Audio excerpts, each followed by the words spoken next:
Queridos hermanos, ante todo agradezco al señor Nuncio Apostólico esta oportunidad. Yo soy porteño, venir a esta casa es venir a un recinto donde muchas veces y en muchas ocasiones he podido conversar con el Señor muchas cosas y con la Virgen de los Dolores, que además era titular de mi parroquia de nacimiento. Por eso, detrás de cada invitación, detrás de cosas que aparentemente no tienen importancia, Dios ve, prevé y provee. Él lo sabe y lo comparto hasta aquí. Ustedes saben que hay verbos siempre nuevos, que en realidad esconden realidades que no son tan nuevas. Si yo les digo, mis hermanos, resetear, todo el mundo entiende qué quiero decir, desde el más chico al más grande.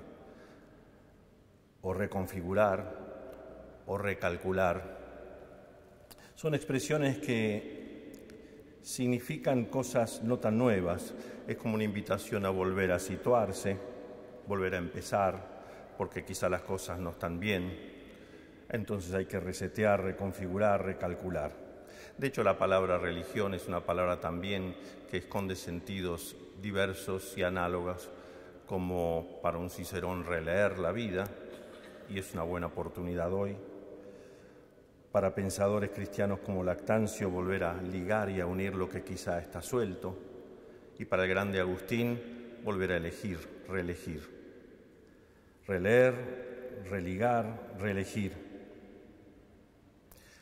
Las diversas etapas de la vida personal y de las comunidades, no solo religiosas, sino las comunidades civiles, la patria, estamos en pleno año del Bicentenario, acabamos de celebrar hace poco el Congreso Eucarístico Nacional en la cuna de la Independencia, nos invita a volver sobre determinadas preguntas, volver a leer, volver a unir, volver a elegir. Y coincidirán conmigo en que hay más filosofía y sustancia amiga detrás de una buena pregunta que en una aparente larga respuesta muy acabada, muy prolija. De hecho, en la Escritura no hay cosa que taladre más el corazón del hombre que la primera pregunta que Dios hace al hombre: ¿dónde estás? Y luego del pecado original, donde el Señor suelta una andanada de preguntas: ¿quién te dijo semejante cosa? ¿Acaso has comido? ¿Cómo hiciste eso? Viene otra pregunta terrible, muy actual, sobre todo después de la introducción del señor Nuncio Apostólico. Ya no solo dónde estás, sino dónde está tu hermano, le pregunta Dios al homicida que por celos mató a su hermano. ¿Saben ustedes, padres y madres, en cuántos aprietos suelen poner sus hijos a ustedes mismos cuando hacen determinadas preguntas? No las pueden imaginar. Y aunque sean muy sencillas y comunes, ponen a prueba muchas cosas del corazón y de la vida. O los que son profesores o maestros podemos haber estudiado muchas cosas, pero nunca estamos preparados para esa pregunta que un alumno o un discípulo hace a boca de jarro. Las diversas circunstancias políticas, económicas, sociales presentan en cada etapa, insisto, nuevas preguntas que exigen también nuevas respuestas, adecuadas a los tiempos actuales, al hoy, porque después de todo lo único que tenemos a disposición es el hoy. Mañana no sabemos, ayer pasó, hoy. De hecho, quien quiere rezar con la Escritura, cada mañana saborea en su corazón: ojalá hoy escuchen la voz del Señor. Y Jesús responde en la cruz al buen ladrón: hoy estarás conmigo en el paraíso. No hay otro tiempo a disposición. La vida del pescador de Galilea en el seguimiento del Maestro, aún en medio de tantas tempestades en su vida personal y la de todos sus sucesores, hoy Francisco, nos ayuda a tratar de responder algunas preguntas. ¿Saben cuál es el comienzo, entre comillas, de esta amistad? Una pesca milagrosa, una orden, navega mar adentro, que para quien conoce del mar es ir en el mar profundo, y para quien conoce el mar también, parece mentira y es paradójico, ir a alta mar. Alta mar, mar profundo, mar adentro. Y ahí inicia un camino de amistad que se arranca de una respuesta del corazón, sincera, buen punto de arranque, pero que no sirve más que para arrancar. Apártate de mí que soy un pecador. Es la conciencia al inicio de una amistad, el sentimiento de distancia y desproporción enorme entre quien llama y quien es llamado, al seguimiento. Uno se siente paralizado, porque este seguimiento parece tener exigencias enormes. Es importante dar este primer paso y reconocer, apártate de mí que soy un pecador, pero no es suficiente. No podemos vivir dando vueltas como perro antes de echarse alrededor de nuestro propio pecado. Quedaríamos atrapados por él y caeríamos en un narcisismo terrible, centrifugante, que no nos permitiría dar un solo paso. Y así vamos andando nomás, atravesando con Pedro las etapas de la vida y respondiendo a lo fundamental. A veces en medio del estupor, qué bien estamos aquí, hagamos 3 carpas, nos quedemos. A veces en medio de la confusión total, Señor, ¿no te das cuenta que me estoy hundiendo? A veces en la alegría ante los primeros resultados misioneros, se nos sometían hasta los demonios. Nos animamos a responder estas preguntas y recién reflexionaba, son 3 años de pontificado de Francisco en esta catedral, nuestra casa. Y desde esta cátedra, lo digo con temor y temblor, también nos animaba, quien es hoy sucesor de Pedro, a resetear, reconfigurar y recalcular nuestras vidas desde el Evangelio. A veces le hemos hecho caso, a veces no. No es tarde. A veces les seguimos haciendo caso, a veces no. Como Jesús que nos señalaba a la casa del Padre, nos quedamos mirando si se cortó las uñas y nos perdemos la oportunidad de mirar alto, en lo profundo, mar adentro. Pero vayamos al grano, si me lo permiten y me dan un poco de paciencia. El Evangelio de hoy nos muestra el inicio en el camino de la fe. La cuestión clave en la etapa de la juventud es la respuesta por la identidad. ¿Quién soy? ¿Cómo encajo en el conjunto de la sociedad? Es una etapa en la que exploramos las opciones de vida, experimentamos la crisis de la elección, las dificultades, así lo podemos expresar, para estructurar el deseo. Quizá en medio de podas frecuentes y dolorosas, quizá porque determinadas creencias o ilusiones se apoyan en personas que son idealizadas y estas ilusiones se hacen añicos, se derrumban, y aún en medio de esto la presencia misma del Señor parece diluirse, escaparse y ser un fantasma. La pregunta que les hago y temo dar una respuesta pronta es: ¿y Jesús vivía esta crisis? La crisis de la propia identidad. En el Evangelio de hoy les pregunta a sus apóstoles: ¿quién dice la gente sobre el Hijo del Hombre? ¿Quién dicen que es? ¿Se trata de una encuesta? ¿Se trata de calcular la intención del voto? ¿Una encuesta a boca de urna? ¿Una inseguridad que necesita ser satisfecha por la respuesta de sus compañeros? Y luego una repregunta, la gran pregunta por la identidad. ¿Y ustedes quién dicen que soy? Pedro responde antes que ningún otro: tú eres el Cristo, el Hijo del Dios vivo. Una lección de catecismo, una lección de fe. Ha sido una pregunta dirigida a la fe. Ya no sirven las ilusiones. No digo que las ilusiones sean vanas, pero son humanas. La fe es teologal, es algo que Dios pone en el corazón del hombre, en el alma. Pero lo más sorprendente de esta respuesta de Pedro es que al responder Pedro por la identidad de Jesús, encuentra su propia identidad. Y yo te digo, tú eres Pedro, y sobre esta piedra edificaré mi iglesia. Nos devela la identidad de Jesús. Y responder por la identidad de Jesús responde nuestra pregunta más íntima acerca de la propia identidad. Pero no podemos vivir toda la vida preguntándonos quién somos. Eso podía hacernos caer en un narcisismo también, deshojando margaritas inagotables acerca de quién soy, el que los demás creen que soy, el que los demás quisieran que fuera, el que yo quisiera ser, y en medio de todos esos el que soy.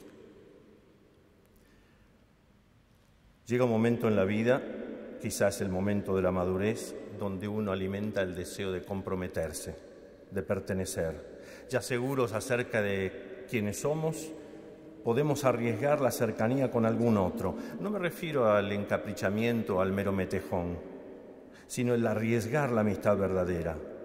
Tampoco me refiero a la pseudo-intimidad, ni en el buscar en aquellos a los que estamos llamados a servir todas nuestras necesidades afectivas, buscando en los demás nada más que un palenque donde rascarnos y nada más. Eso no es amistad, eso es voracidad afectiva, buscar bien qué saco de los demás para provecho propio.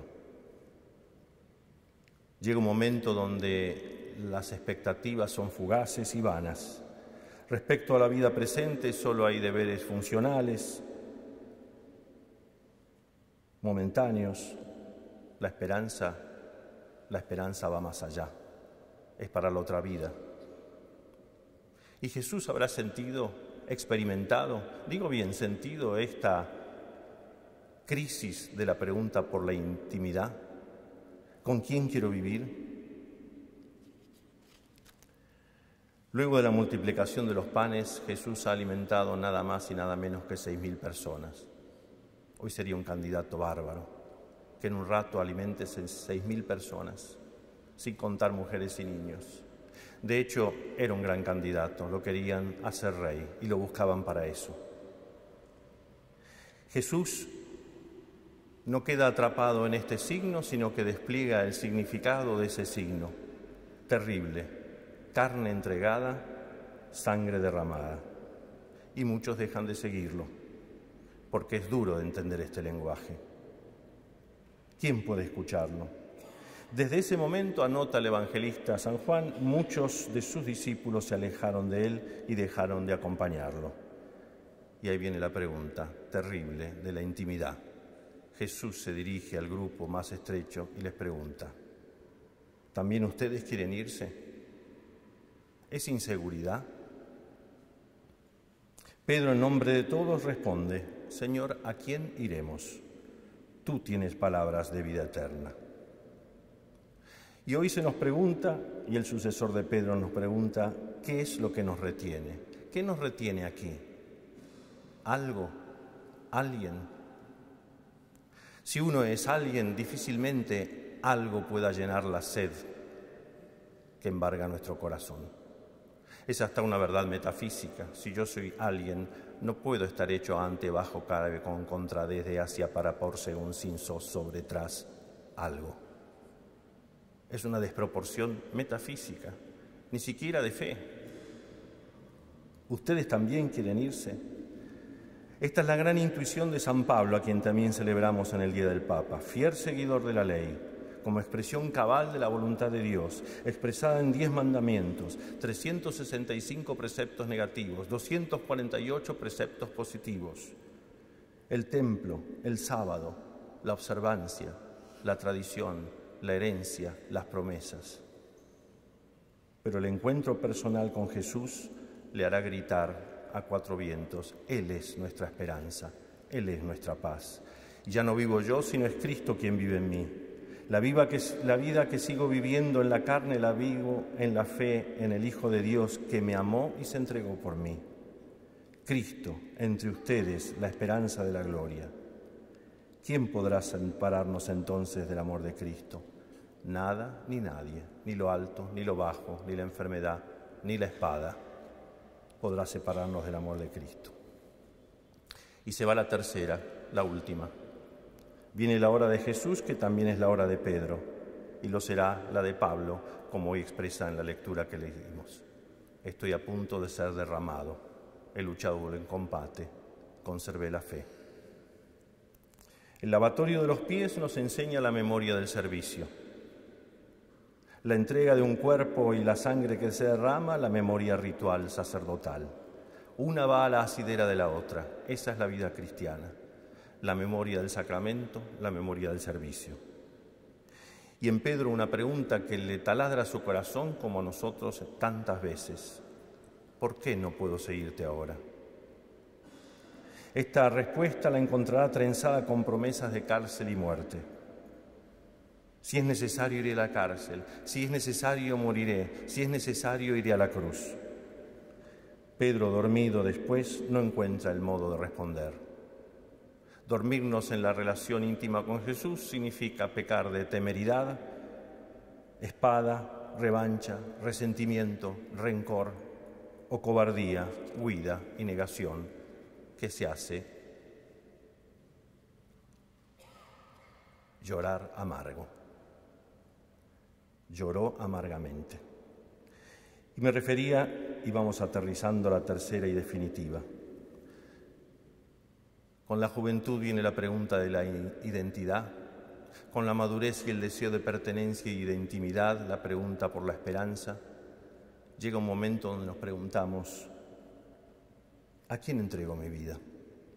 ¿A quién dejo mi vivir? Lo digo personalmente, nuestras comunidades cristianas, pero también la patria, ¿a quién entregamos esto? La descendencia, el olvido de sí fecundo, que supone más olvido de sí que responder por la propia intimidad. Y ahí viene un nuevo sígueme. Jesús había dicho, Padre, en tus manos entrego mi espíritu. 3 años después de aquel primer llamado en el mar de Galilea, Jesús se encuentra nuevamente con Pedro. En Pedro hay una mayor conciencia de la propia debilidad y el propio pecado. Aquel apártate de mí porque soy un pecador le ha quedado chico. Hoy en día es mucho más consciente de todo aquello. Ha traicionado a su amigo, ha escapado, ha huido como rata por tirante, pero el amor de Dios permanece para siempre. Y la pregunta se hace taladro, repetida y multiplicada por 3. ¿Me amas? ¿Me amas más que estos? ¿Me amas? Por tercera vez responde el Señor, Pedro al Señor, entristecido porque por tercera vez se lo preguntaba. Tú, Señor, lo sabes todo, tú sabes que te amo. Qué giro copernicano en la vida, del apártate de mí, que soy un pecador, al tú sabes todo, tú sabes que te amo. Porque a veces, mis hermanos, ni siquiera nosotros sabemos si lo amamos. Pero Él sí, pero Él sí. Dios se toma en cuenta nuestras promesas y palabras. Nosotros no nos tomamos en serio lo que decimos. Y cada día nos da la impresión de que menos tomamos en serio lo que nos dicen los demás. Juramentos, promesas, patria que nos demande, todos. Nos pasa lo mismo. Pero Dios se toma en serio. No se toma en serio como quien viene a cobrar un pagaré, golpeando la puerta de nuestra casa, me debes esto, sino como fiador. Porque si Pablo decía, nadie puede decir Jesucristo es el Señor si el Espíritu Santo no se lo inspira, ¿cuánto más daré la vida por ti? ¿Cuánto más? Dios se toma en serio nuestras promesas y palabras. Para nuestros desplazamientos, sentimientos, momentos, viajes, muchas cosas podemos organizarlas sin un verdadero proyecto. Pero la fidelidad, el compromiso, la firmeza, la constancia, la renuncia, los ideales, la perseverancia, la paciencia, solo se alimenta con convicciones profundas. Decía que terminaba, agoté su paciencia. Hoy celebramos el Día del Papa, en una geografía y marco donde nos ha hablado en los vaivenes de su propio seguimiento de Cristo, quien se ha descubierto también pecador, Jorge, hoy Francisco. Esta era su cátedra. La ocupó con temor y temblor. A la tercera respuesta de amor, Jesús le dijo, sígueme. Apacienta mis corderos, apacienta mis ovejas, no son tuyas, son mías. Cuando eras joven otros te ceñían, cuando eras joven ibas a donde tú querías. Llegará un momento donde otros te ceñirán y te llevarán donde uno quieras. 75 años era el momento indicado para decir, listo, esta es mi ciudad, ya tengo mi rincón, ya tengo mi lugar, me conocen, los conozco, adelante. Y todos quedamos sorprendidos, él el primero. Cuando eras joven ibas a donde querías, cuando seas viejo te llevarán a donde no quieras, otros te ceñirán. Esta es nuestra acción de gracias por el ministerio petrino de Francisco, que en medio de las dificultades de la vida nos enseña aún hoy a responder, aunque no le hagamos mucho caso, las preguntas acerca de la identidad. ¿Quién eres, Señor? Y descubriré quién soy. De la intimidad, ¿con quién quiero vivir? Solo tú tienes palabras de vida eterna. Y de la fecundidad del amor, porque en definitiva, y perdonen si me equivoco, a Dios no le importa tu pecado, sino saber si lo amas. Eso es todo, porque amor con amor se paga.